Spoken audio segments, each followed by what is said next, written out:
The 2018 midterm elections saw nearly 100 new Republicans and Democrats elected to the House of Representatives. Judy Woodruff sat down recently with 4 members of that incoming class. The congressional freshman class of 2019 is one of the largest since World War II. It is the most racially diverse class in history, with a record number of firsts. Its ranks include doctors, soldiers, teachers, and professional athletes. Starting in January, they'll have a chance to weigh in on an array of issues, from immigration to health care to possibly investigating the president. I'm joined now by 4 new members of the House of Representatives. Democrat Elissa Slotkin is a former CIA analyst who worked in both the George W. Bush and the Obama administrations. She'll represent Michigan's 8th district, made up of the Detroit suburbs and the state capital, Lansing. Democrat Lauren Underwood is a registered nurse and first-time candidate who'll represent the Chicago suburbs in Illinois' 14th district. Both women defeated Republican incumbents on Election Day. And our 2 Republicans, Mark Green, a doctor and Army veteran who served tours in Iraq and Afghanistan. He will represent the Tennessee seat vacated by incoming U.S. Senator Marsha Blackburn. The district includes the Nashville suburbs and the area around Fort Campbell Army Base. And Denver Riggleman, he is an Air Force veteran who now owns a craft distillery. He will represent Central Virginia in the 5th district, which includes the city of Charlottesville. And congratulations again to all of you, and welcome to the NewsHour. It's great. Thanks for having us. Great to have you here. So 3 of you had never run for public office before. So while it's still fresh in your minds, what is it that you're taking away from this election, from this campaign, that's going to stay with you for a long time?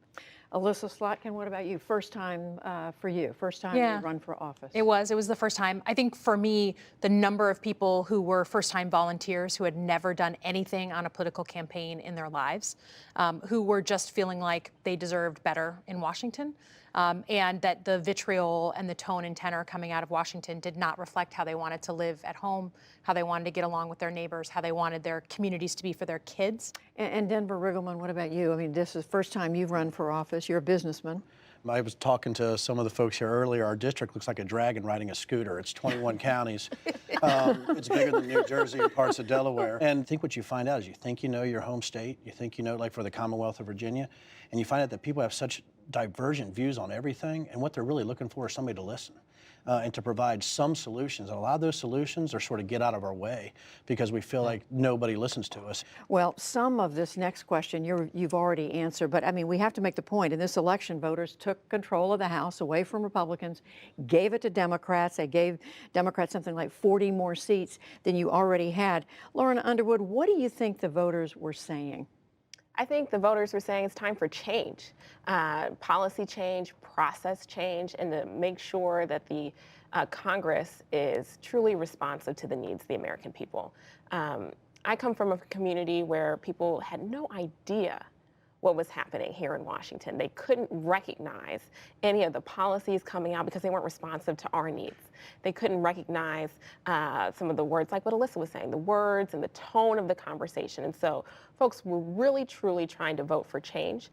Mark Green, what do you think? Well, it's very interesting. You know, we did lose control of the House, but we gained seats in the Senate. So it's very interesting to see the dichotomy there.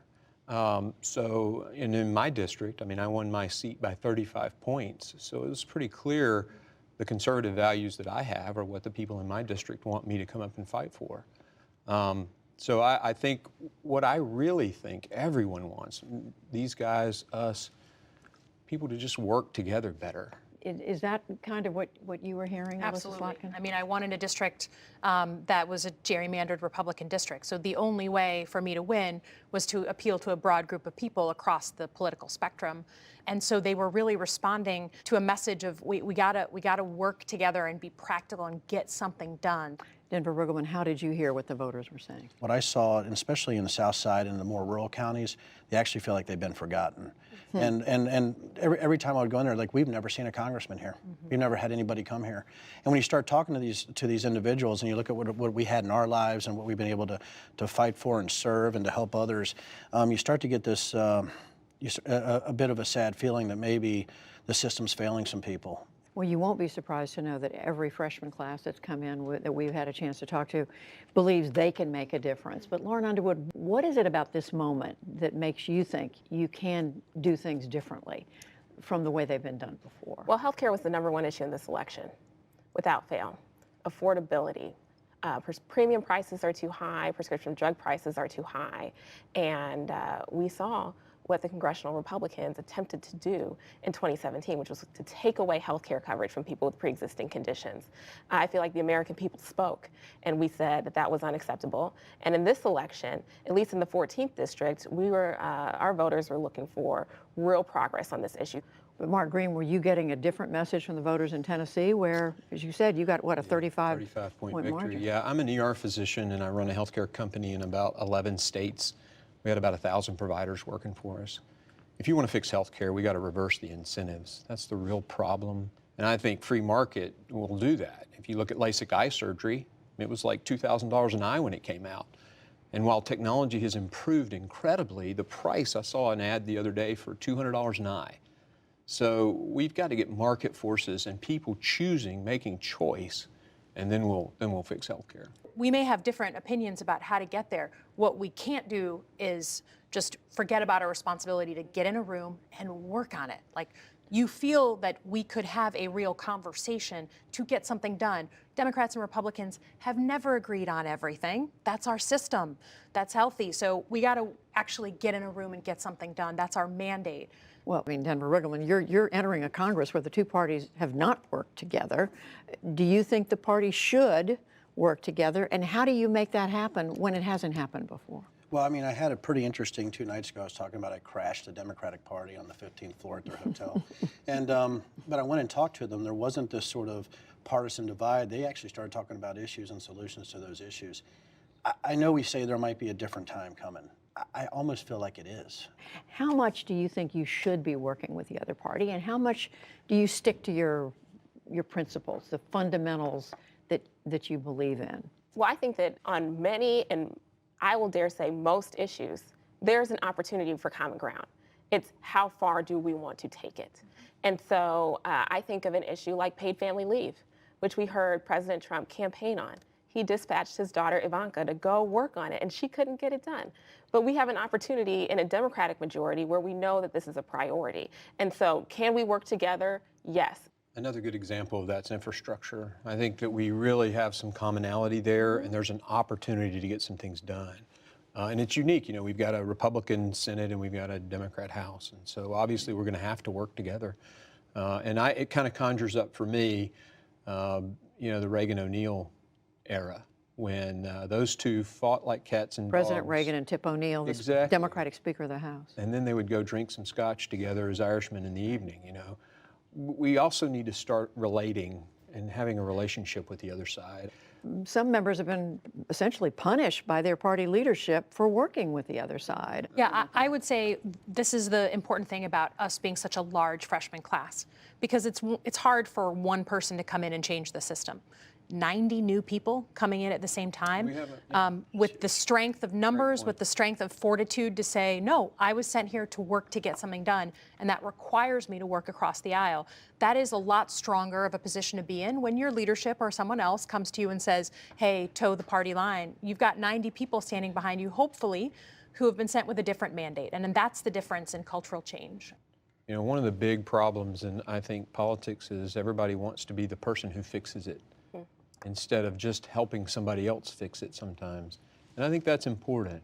Our pride gets in the way sometimes. And I think it's time to throw that to the curb and serve the people. So.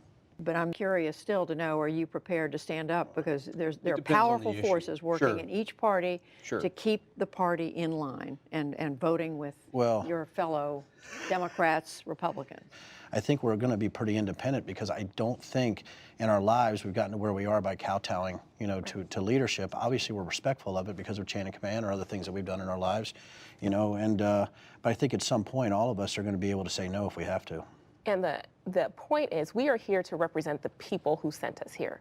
My district is a Trump district. And so my responsibility is to represent the 720,000 people in Northern Illinois who have put their confidence in me to represent their voices in the Congress. And that does not mean that we have to be blindly loyal to any party, any figurehead, any leader. It means that we are to represent the voices of those individuals. So that means you're prepared to vote with President Trump on some issues. I'm prepared to vote in the best interests of the people of the 14th District. Yeah, I mean, listen, we talked about infrastructure. If, he said the right things on infrastructure. If we put real money behind that, we need once-in-a-generation investment in our infrastructure in Michigan. If that's something that he's suggesting and he's pushing, I'm on board because we need it. So keep the focus on what we need, and you can vote the way you want. And what about on the Republican side? Are you prepared to stand up to the president? I think if it comes to it. At this point, I can't imagine an issue right now where I would be different. But if there was one, I mean, I would support the people in my district. They're the people who sent me here. So I work for them. They're the boss. And in military terms, I report to them. But right now, I can't think of an issue where we would be different. Yeah, well, in my district, it's unique in that there's President Trump supporters, but I think, again, with the size of my district, there's so many different ideas and policies I have to approach that I have to go policy first based on my district.